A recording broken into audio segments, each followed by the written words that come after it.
عارف ايه هو اكبر اختراع بشري في ال 400 سنة اللي فاتوا؟ مش الموتور ولا الكهرباء، الاختراع هو الدولة، النظام اللي بيحمي حدودك، بيطبع فلوسك وبيحافظ على امانك.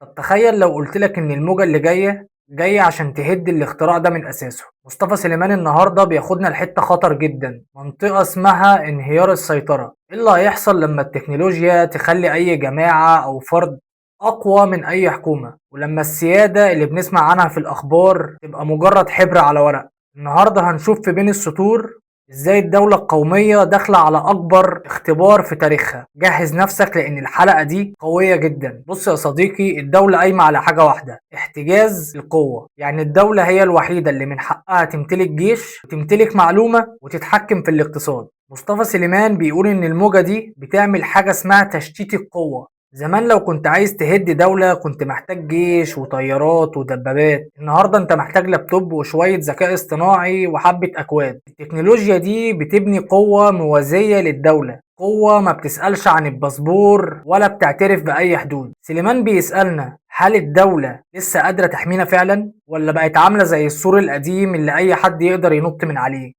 سليمان في الكتاب بيكلمنا عن فكرة مرعبة اسمها عدم التماثل. ركز معايا في كلمة عدم التماثل دي كويس قوي. زمان القوي كان هو اللي معاه فلوس أكتر وسلاح أكتر، النهاردة التكلفة بقت مرمية في الشارع. تخيل جماعة صغيرة أو حتى فرد واحد يقدر يستخدم الذكاء الاصطناعي عشان يشن هجمة سيبرانية تشل شبكة الكهرباء في دولة واحدة، أو حتى يبرمج طيارة من غير طيار انتحارية تهاجم أهداف حيوية. هنا الدول بتبقى عاملة زي الفيل اللي بيحارب جيش دبان. الفيل قوي جدا بس الدبان أكتر، وسريع جدا ورخيص، وممكن يجنن الفيل ويموته من غير ما يلمسه. هي دي أزمة الدول مع الموجة اللي جاية. مصطفى سليمان بيدخل في حتة حساسة جدا، وهي ميزانية الدولة. دولة بتسيطر عليك من خلال العملة، بس لما بتظهر العملات المشفرة الدولة بتفقد قدرتها على مراقبة الفلوس دي، أو حتى ان هي تفرض ضرائب بسهولة. مش بس كده، الذكاء الاصطناعي هيخلي الشركات العابرة للقارات اقوى بمليون مرة من اقتصادات دول ناشئة. تخيل شركة تكنولوجيا معاها بياناتك ومسيطرة على ذكائك وبتقدم لك خدمات الصحة والتعليم، انت وقتها هتحتاج الدولة في ايه؟ سليمان بيقول ان احنا داخلين على خصخصة السيادة. القوة بقت تنتقل من الحكومات لشركات. سليمان بيعرض لنا سيناريوهين: السيناريو الاول الصين مثلا كمثل، ان الدولة عشان تسيطر تتحول لاخوك الكبير، تستخدم الذكاء الاصطناعي عشان تراقب كل نفس بتتنفسه، كل كلمة بتقولها، وحتى تعبيرات وشك. مراقبة مطلقة عشان تمنع أي تهديد قبل ما يحصل. السيناريو التاني إن المجتمع نفسه يتفتت، كل مجموعة تعيش في دايرة من الذكاء الاصطناعي بتاعها، بتسمع الأخبار اللي تعجبها وبتصدق الحقيقة اللي على مزاجها. والنتيجة في الحالتين الاستقرار اللي كانت الدولة بتوفره هيختفي، يا اما سجن كبير يا اما غابة رقمية. ركز معايا لان الحتة دي هتخضك جدا. سليمان بيقول لنا ان الذكاء الاصطناعي التوليدي مش بس هيخلينا نشوف فيديوهات كذب المشاهير كتير، ده ممكن شعب كامل يفتكر ان في حرب قامت، او ان في زعيم مات، او مثلا بنك معين فلس. لما الحقيقة بتموت الثقة بتموت، ولما الثقة بتموت مفيش دولة للأسف بتعرف تعيش. الدولة قايمة على عقد اجتماعي بيني وبينك وبين الحكومة، لو احنا مش متفقين على ايه هو الحقيقي العقد ده بيتقطع. مصطفى سليمان بيحكي قصة من قلب الحروب الحديثة.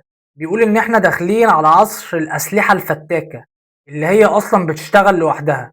يعني سلاح هو اللي هيقرر مين يعيش ومين يموت من غير حتى ما انسان يدوس على زرار. الخطر هنا ان الحروب هتبقى سريعة جدا لدرجة ان القادة البشر مش هيلحقوا ياخدوا قرار، الكمبيوتر هو اللي هيحارب الكمبيوتر.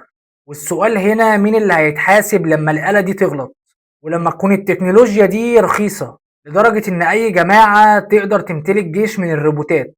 مين هيقدر يوقفهم؟ سليمان بيصدمنا بمصطلح غريب شوية، بيقول ان احنا ممكن نعيش في عصر الزومبي. يعني تلاقي دولة ليها علم وليها نشيد وطني وليها رئيس، بس الحقيقة ان هي ما بتحكمش. الشركات هي اللي معاها الداتا، والهاكرز هم اللي مسيطرين على البنية التحتية، والمواطنين عايشين في عالم افتراضي منفصل تماما عن حدود الدولة. الدولة ممكن تبقى هيكل فاضي فاقد للسيطرة على الأمن والاقتصاد وحتى عقول الناس. يا جماعة، مصطفى سليمان بيكتب الكلام ده وهو فعلا خايف من اللي جاي. هو مش بس بيوصف خراب، هو بيحذرنا ان الحيطة فعلا بدأت تتشقق. بيقول ان احنا لو ملحقناش نعمل احتواء على التكنولوجيا دي النظام العالمي كله هيتفرتك. بس في مشكلة، الاحتواء ده محتاج تعاون عالمي، واحنا في زمن كل دولة بتقول يلا نفسي. سليمان بيقول ان التكنولوجيا دي ما بتستناش حد، الوقت يا صديقي بيجري. الحلقة دي يا جماعة فعلا تقيلة انا عارف، بس كان لازم نعرف ان الموضوع مش قايم على شات جي بي تي بيحللنا الواجب ولا بيحللنا مشكلة ولا بندردش معاه.